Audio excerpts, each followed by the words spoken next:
Saya minta doakan tetangga saya meninggal kemarin tersetrum saat menyiapkan acara kita ini. Oh, mudah-mudahan meninggal syahid. Orang yang terkena api meninggal syahid. Setrum itu adalah arus listrik api.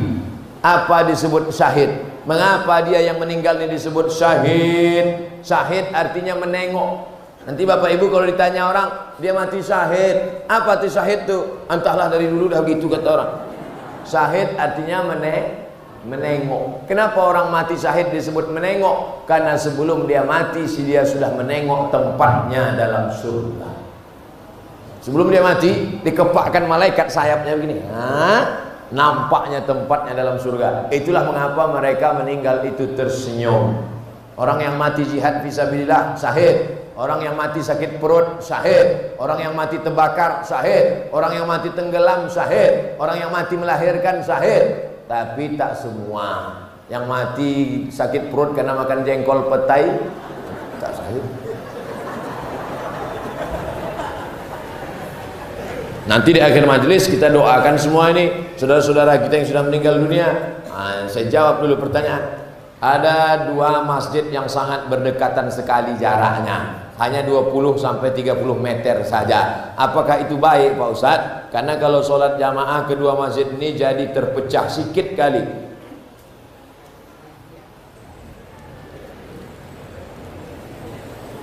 Ini Masjid Husain. Karena di dalam masjid itu ada kepala Husain, cucu Nabi Sayyidina Husain. Nabi punya anak Fatimah, Fatimah punya anak Husain. Kepala Husain ada di belakang. Ini jalan raya, ini Masjid Al-Azhar. Nanti kalau Bapak ke Mesir, Kairo, mana tempat Ustadz Somad kuliah dulu? Ini Masjid Al-Azhar. Ini jalan raya, ini Masjid Husain. Jarak antara Masjid Al-Azhar dengan Masjid Husain dekat. Azannya bersaut-sautan. Itu dalil bagi orang yang melarang tak boleh bangun masjid berdekat-dekatan. Boleh, tapi sama-sama penuh. Ini dua masjid dekat sama-sama kosong. Jangan membangun masjid, makanya harus ada izin dari Forum Komunikasi Umat Beragama. Harus ada syarat-syarat pendirian masjid. Jangan mentang-mentang punya duit dirikan, akhirnya menimbulkan mudarat, kelahi. Hanya beda-beda sikit masjid. Alah, tak dikasihnya aku di sop pertama, nanti aku buat masjid. Buat masjid apa namanya? Masjid sop pertama. Sombong. Kaji kita tadi kan awalnya menghilangkan sombong. Bangun masjid itu untuk merendahkan diri, bukan untuk menunjukkan kita kaya. Masjid siapa tuh? Masjid aku lah. Kenapa Pak buat? Karena aku kemarin tak boleh situ, aku buat kan. Ada tak tips dari Ustadz untuk kami kaum wanita agar mendapatkan jodoh yang soleh?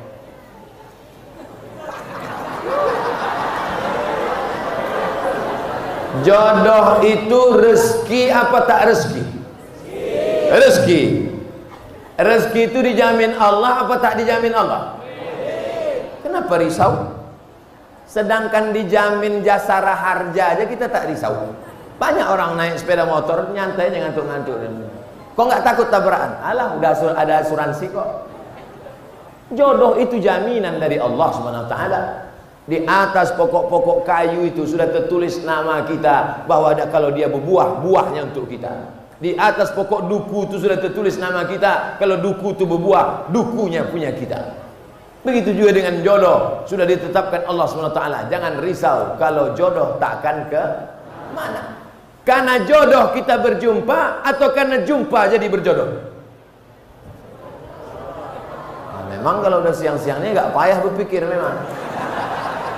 Karena jodoh kita berjumpa atau karena berjumpa itu jadi berjodoh? Karena ada jodoh lah maka berjumpa. Kalau tak ada jodoh takkan berjumpa. Makanya kata Imam Al-Hasan Al-Basri, alimtu anna rizqi la ya'khuzuhu ghairi. Aku tahu rezekiku takkan mungkin diambil orang. Fatma'anna qalbi. Jodoh adik-adikku takkan mungkin dilarikan kucing. Nah, oleh sebab itu ini keyakinan masalah iman. Tapi ada usaha. Ini jodoh saya. Ini air, ini jodoh saya. Orang Percut panitia sudah menetapkan ini jodoh Abdul Somad, ini jodoh saya. Tapi saya mesti berusaha membuka botolnya, memasukkannya ke gelas. Kalau tidak, tunggu aja lah. Tunggulah sampai mati, tak akan dapat. Harus ada usaha. Karena saya tak mampu membukanya, minta tolong ke panitia. Panitia bisa bukakan botol itu. Misal, ini udah terbuka dan untuk saya. Sudah ada. Kira-kira dari jawaban saya penuh dengan kiasan ini mudah dipahami? Apa ditakutkan? Kalian yang lajang-lajang, yang muda-muda, jangan kalian takut. Jodoh kalian itu akan datang yang solihah-solihah, insyaallah. Kalian yang solihah-solihah, yang gadis-gadis, tak jauh-jauh jodoh kalian, masih di sekitar sini juga.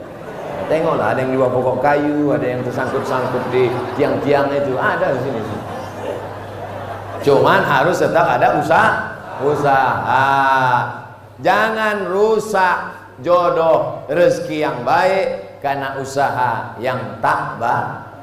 Maka ibu jangan kasih anak pacaran, bu. Nanti kalau datang anak laki-laki bertamu, boleh saya bawa anaknya, bu? Jangan. Ustaz Somad kemarin sudah bilang jangan. Sebentar aja, bu, kami jalan-jalan. Tidak. Nanti kami belikan ibu mie ayam. Boleh.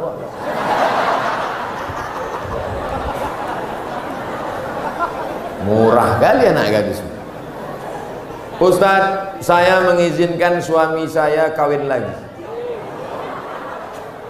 Nampaknya yang menulis ini laki-laki,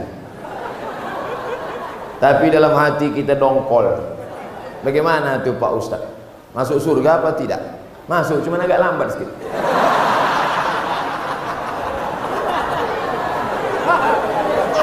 Wa ma umiru illa liya'budullaha mukhlishina lahuddin. Orang itu disuruh beramal dengan ikhlas. Nah, Bapak pandai-pandailah merayu. Adinda, maukah engkau kutunjukkan suatu amal, kalau kau laksanakan ini kau masuk surga secepat-cepatnya? Apa itu, Bang? Izinkan abang nikah lagi. Tak masuk pun tak apa-apa.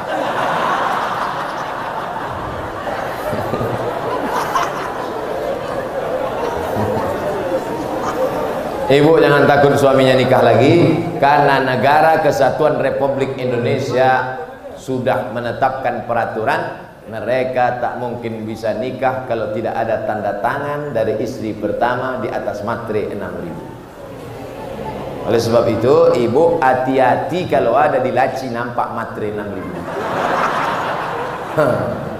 Kalau buka laci nampak matre 6.000, apa ini, Bang?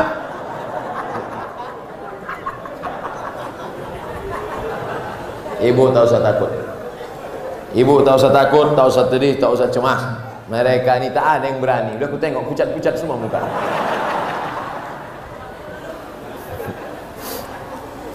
Ustadz, apa hukumnya ikut asuransi? Kita menabung 350.000 dalam jangka 1 tahun, uang kita menjadi 25 juta. Haram. Jadi Pak Ustadz, tarik duitmu balik. Bunga, riba, haram. Ustadz ada ikut? Enggak, saya tak ada ikut. Asuransi kecelakaan mobil tak ada. Jadi kalau Ustaz tabrakan, masuk bengkel, bayar. Pernah Ustaz kecelakaan, ditabrak dari depan pernah, dari belakang pernah, dari samping pernah, tak mati-mati.